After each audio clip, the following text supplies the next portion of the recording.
Hello and good morning. And put my microphone down would be helpful. Hello, good morning. I'm Dr. Minette Riordan. This is Painting in Your PJs live with Minette. And the focus of this show is all about using art as creative process. And apparently, crazy cats this morning, per usual.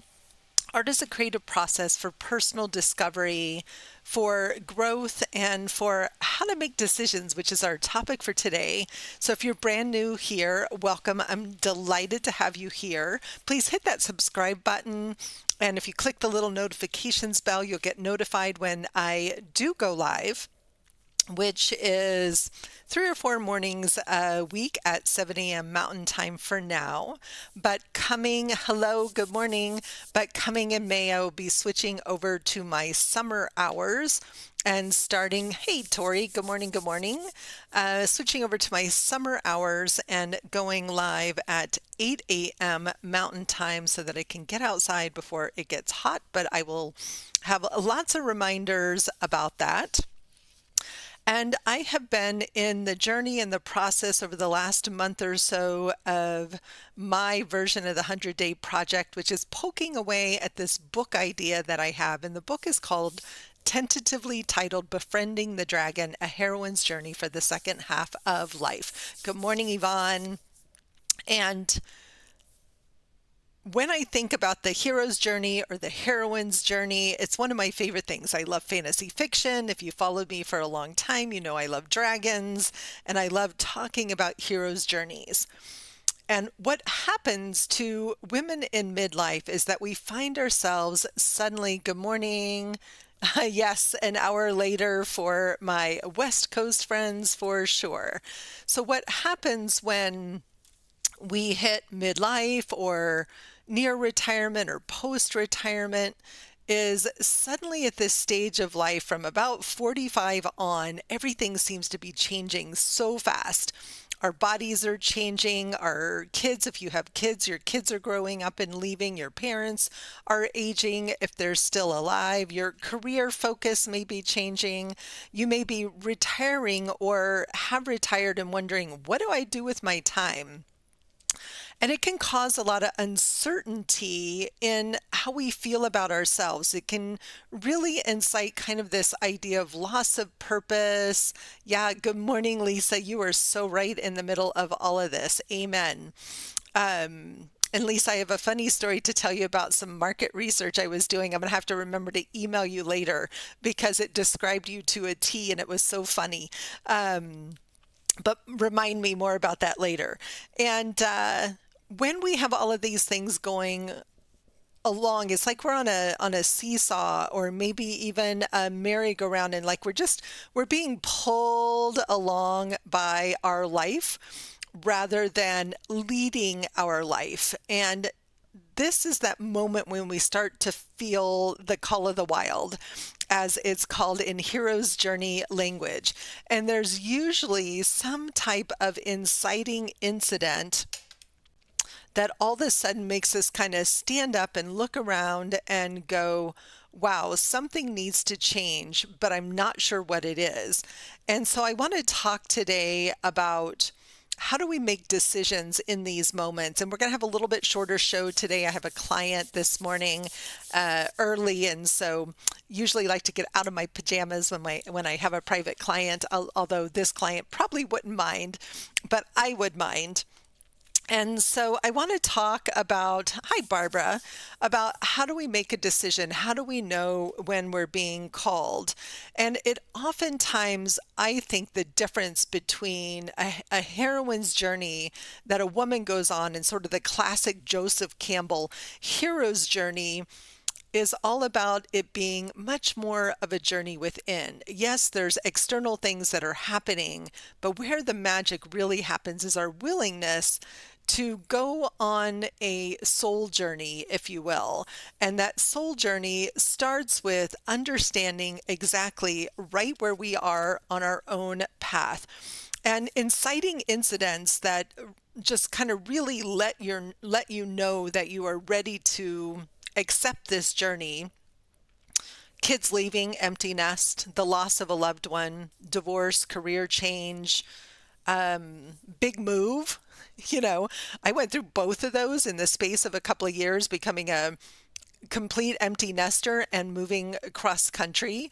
And it was like a crazy time. All of a sudden, I'm waffling and wombling. I also had a career change in there. I'm like, Minette, what are you thinking? How can you possibly deal with all of these at once? And it wasn't intentional.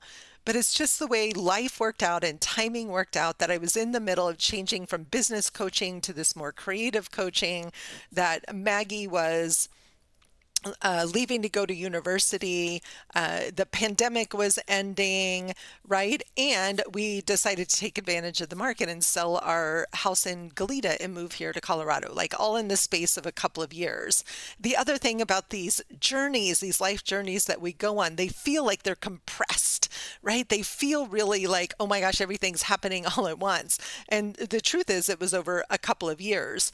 And then we got here and there was all this family drama that happened, and it just pulled the rug out from under me really painfully. So that whole year felt like just trying to get the rug, solid ground, back under my feet again. And then last year was amazing, and this year already is amazing as well. But there's some things that we can do when we're in this place to start to get clear. So I'm going to go ahead and share my camera here. And I want to work on, because we know I'm working on learning how to illustrate my book. I want to work on some of these illustrations this morning and share some of these ideas. And I have lost my pencil. I want to share some of these ideas about how to make a decision, right? And we're going to use some questions, we're going to use some art, and we're also going to use our bodies as guides for how to make a decisions. All right. And I can't tell you, like, it's fun seeing my journal fill up with all these ideas. It feels like there's still so much work to do. And finally, I've been having so much fun with these illustrations, but I finally hit a point last week where I decided it's time to stop the drawing and actually start the writing. And it took me months and months to get there. So you may be hearing less about the book for a little while I go spend my time on the computer typing. So again, it's the things that call to us to make a change or that cause that instability are often big life events, but sometimes they're really sneaky and subtle. That sense of uncertainty, that sense of waffling when you've been someone who's always been really used to making a decision, and all of a sudden you're like, why does it feel so hard to make a decision? So I think it has to do with all the things that are changing in our lives. And so the first thing I want to draw is this idea of a woman standing at the crossroads. And as I'm thinking about all this, I'm having a lot of fun thinking about my 4 character archetypes: Clarissa, Indy, Anna, and Elena. And if you haven't taken the quiz yet, I highly recommend going and taking the quiz at minetteriordan.com/quiz to find out what your creative superpower is, because that will help you on this journey to clarity of self and identity. So I want to have this sense of, you're standing at this crossroads. I know personally I'm such a visual learner that it really helps me to have these visuals. And I always kind of like to think about these as interactive worksheets. Another thing that can cause us to go on this type of heroine's journey is a crisis in our faith, or a longing to reconnect to our spirituality or the faith of our childhood. So spirituality is a thing that can send us down the crossroads, a remembering fondly of things we did as kids that we don't do now, and why not? Like making art is one of those big ones. And so when I think about, sitting on this path, and I'm wondering if I can see both of my drawings so that I can see my notes as well.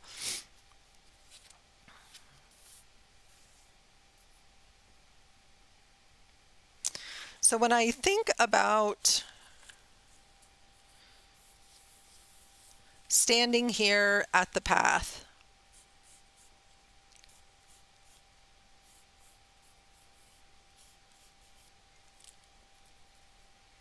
And I'm literally standing on the path, looking in these different directions.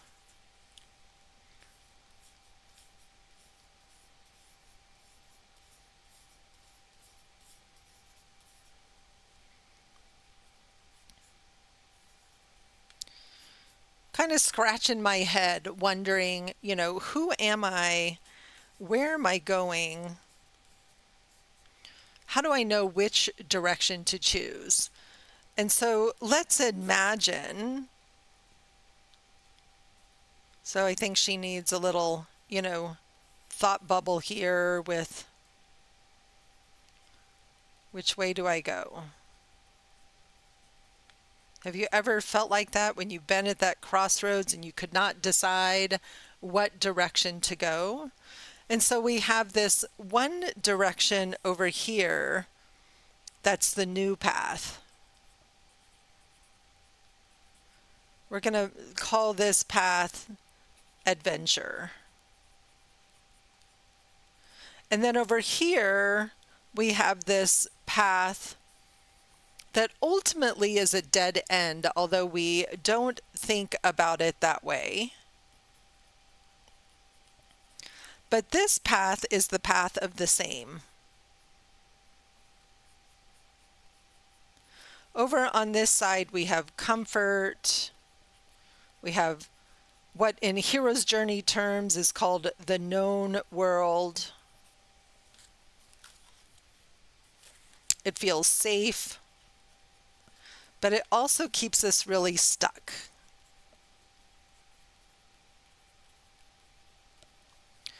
Over here, there might be excitement. There might be curiosity,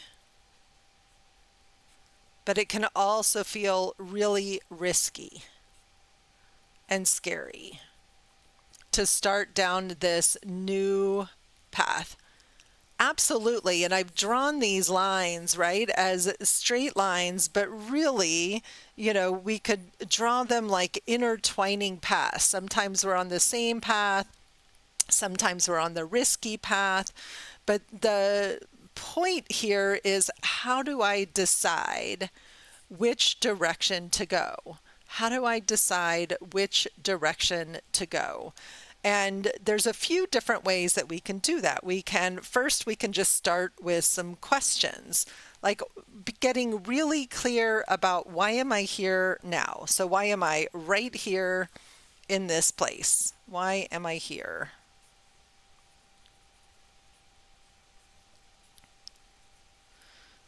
And literally, why am I here right now in this moment? Anybody sitting at one of these crossroads right now?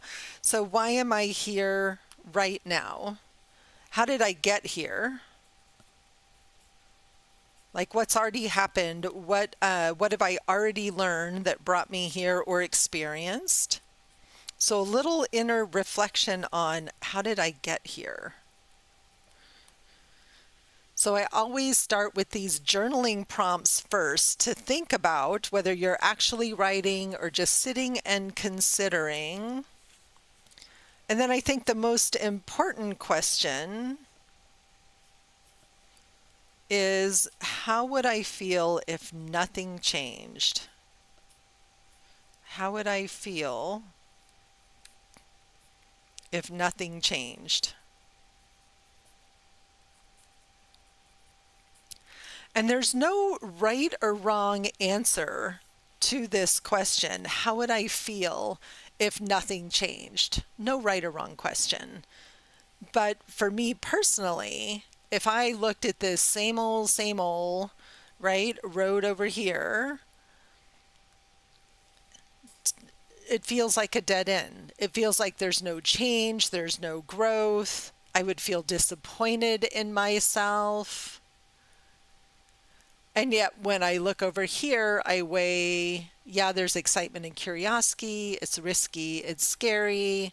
So I have to ask myself, am I willing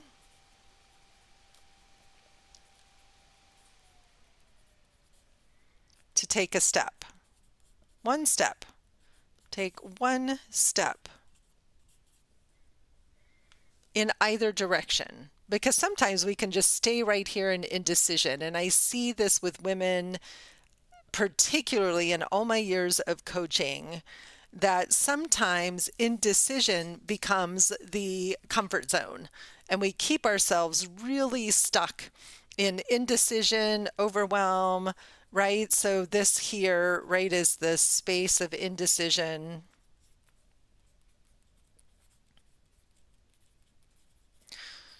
We turn to everyone else around us for insight and advice, right? We start asking, what do you think? What do you think? Well, what should I do? What should I do? We make endless lists of pros and cons. And none of that serves us, because the only way to decide is to go within, to gather your courage, and to take one step in either direction. So the first way to make decisions is, one, to get really clear about why you're here now, how you got here, and how would you feel if nothing changed. Those are three really powerful questions for making decisions. The next way to make decisions is to literally use your body and tap into your own inner knowing. And I would do this by simply standing up from my chair. I would close my eyes and I would stand in neutral, right in the center. And then I would physically step to the left in the direction of adventure and see how my body feels. Does it feel excited and curious? Does it shrink? Is there big resistance? And then I would do the same again on the other side. I would energetically step into the sameness. How do I feel if I step onto the path of comfort and safety and the known world, right? So over here is the call to adventure. Over here is the known world. There's some inciting incident that has me caught at the edge of this crossroads, and I can simply step to the left, step to the right. It's a really powerful tool for using our body to gather information. And I encourage you to try it. It's actually a really fun exercise. And it can be, you can play with this in ways as simple as, you're going to go out to dinner tonight and you can't choose between two restaurants. So practice, I'm standing here in neutral. Step to the left, Mexican food, maybe. Step to the right versus Thai food, right? And what does your body tell you that it wants? So this is a very, very, really potent tool. So 2 ways to make decisions so far. So number 1, getting really clear about why you are where you are and how you would feel if nothing changed, using journaling or thinking your way through it. And the journaling here, all of these activities require you to be introspective, require you to go within, to not constantly be asking others for their input, but to learn to trust. So step to the left, step to the right is one way to start to build trust in your own decision-making abilities. The second one is one that I love using with clients, and I haven't used in a really long time. I learned this in my very first coaching certification way back in 2006, and it's called the Head, Heart, and Gut tool. So I'm going to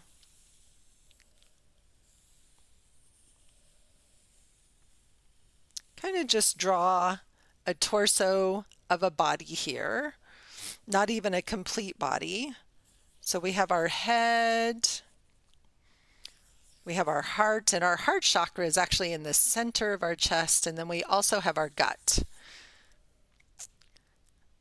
Lisa, you've been indecisive into your retirement. Yeah, where your hubby is retiring in July and already taking steps for his new adventure. It takes however long it takes, Lisa, and like to trust your own process and to not compare yourself to other people's journey. It took me about 5 years to make the decision, even though I knew it was the right decision, to fully commit to the current career path that I'm on, and I had to try all kinds of things first. And if I remember correctly, you're mostly a Clarissa on the quiz, on the creative superpower quiz. And so when you're a Clarissa, your path looks like this. There are so many possibilities. And so you have to really work with the energies to understand which path is your path. Like, slow the process down, and also to remember that tap in a little bit to Indy, our introspective creator, and go within a little bit. And this is also about self-trust, right? And it's also about giving yourself time to grieve your career change and retirement. It is a grieving process, even though it's by choice and it's exciting, right? Like, giving ourselves permission to grieve change, to grieve moving from one things to another, is also an important part of the journey. So if asking questions and stepping to the left and the right isn't always helpful, here is another way that we can tap into our intuitive wisdom.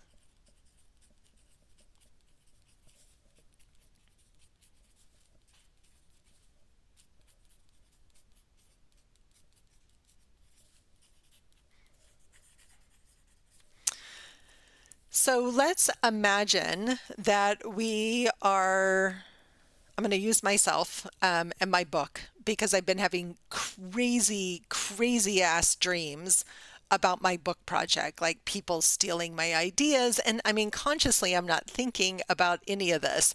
And they've all taken place at this like giant gas station. They have been like just crazy dreams. I don't often remember my dreams, but this has been a recurring dream for a few nights now. And so I'm just kind of present to this, what's going on in my subconscious related to my book. So the first step is to come up with a great question, right? About the journey. And so the question that's popping into my head is, what are my current fears or concerns about the book?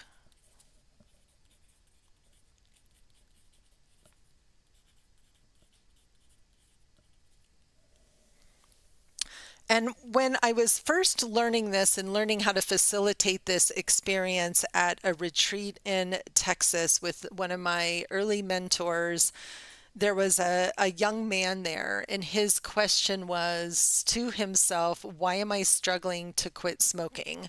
Because he was married, he had, I think, 3 young children. He knew at the level of his head that smoking was bad for his kids.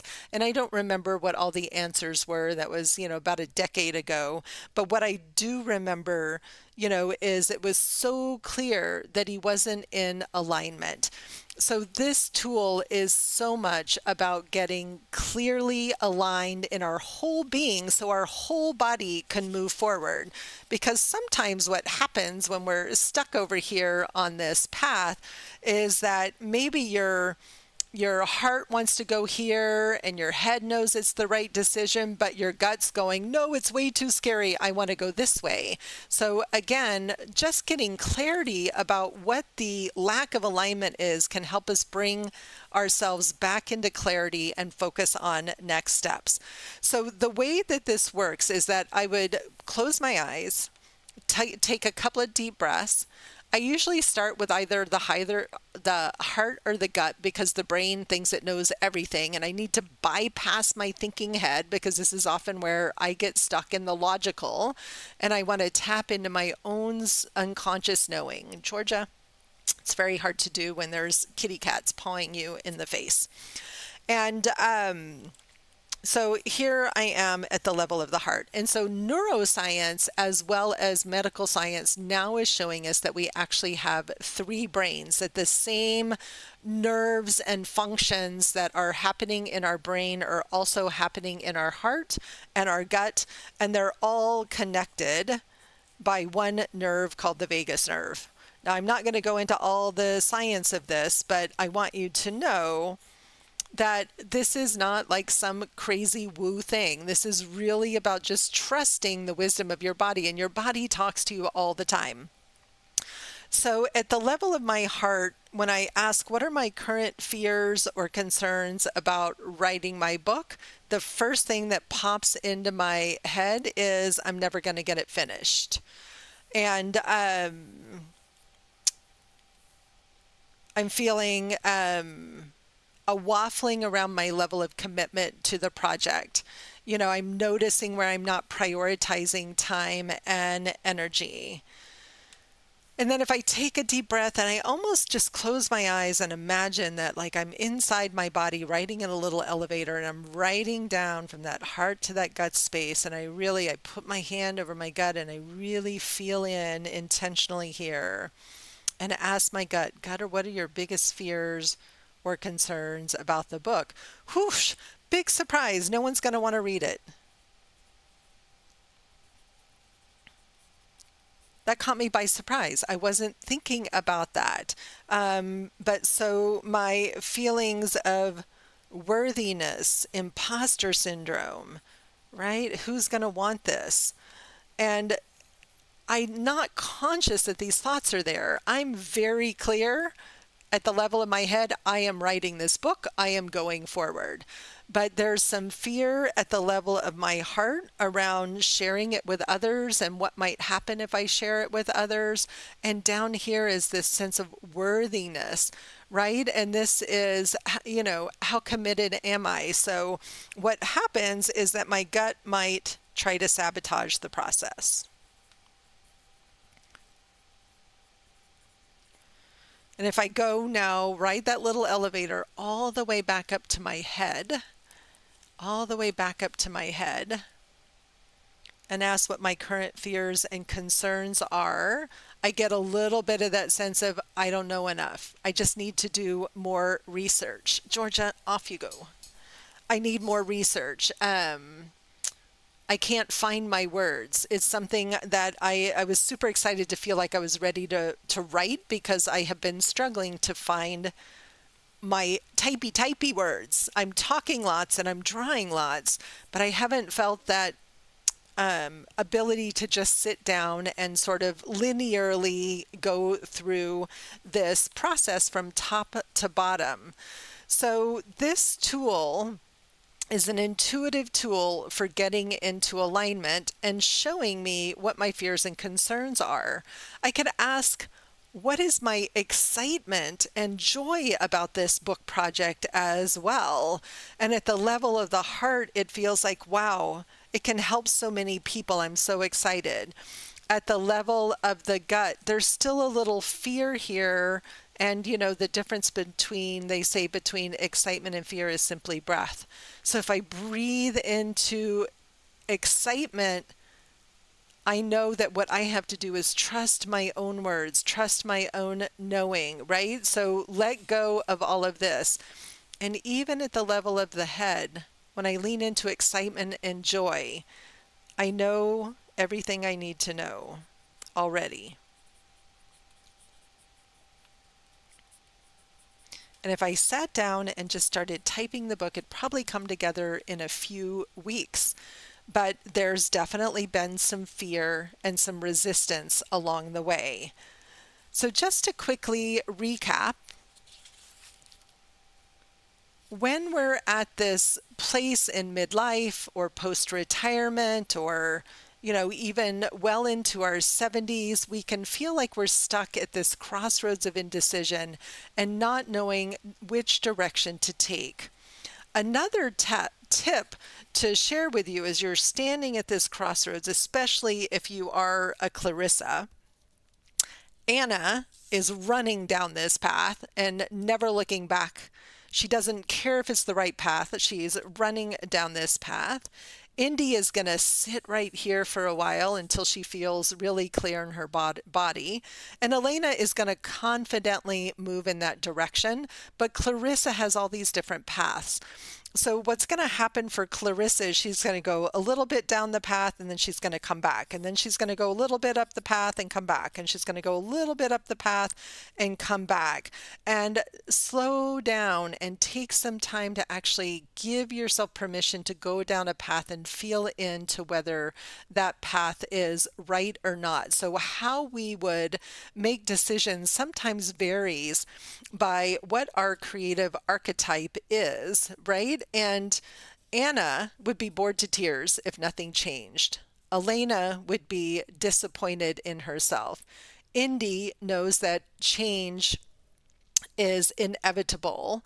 And Clarissa would be bored if nothing changed. So there's a part of all of us that wants change, and yet we all know that change can feel intimidating and scary.